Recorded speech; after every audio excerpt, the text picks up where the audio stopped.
Boot your Mirari with a bootable MorphOS USB key and select the appropriate partition to boot from USB.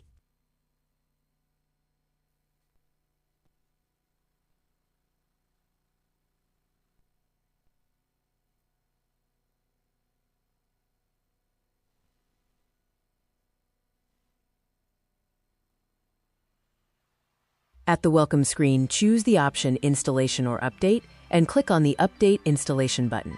Now select your NVMe partition with your existing MorphOS installation and click Update.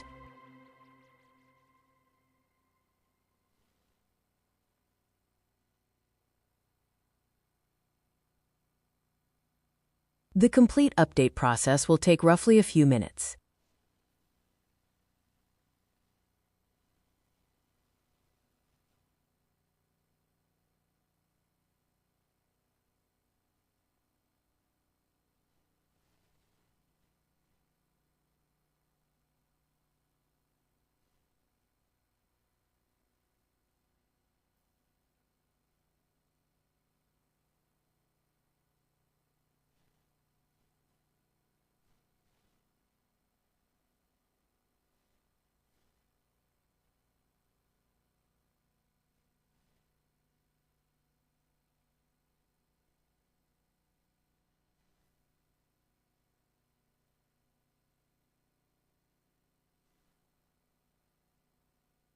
When the update is done, click OK and reboot your machine.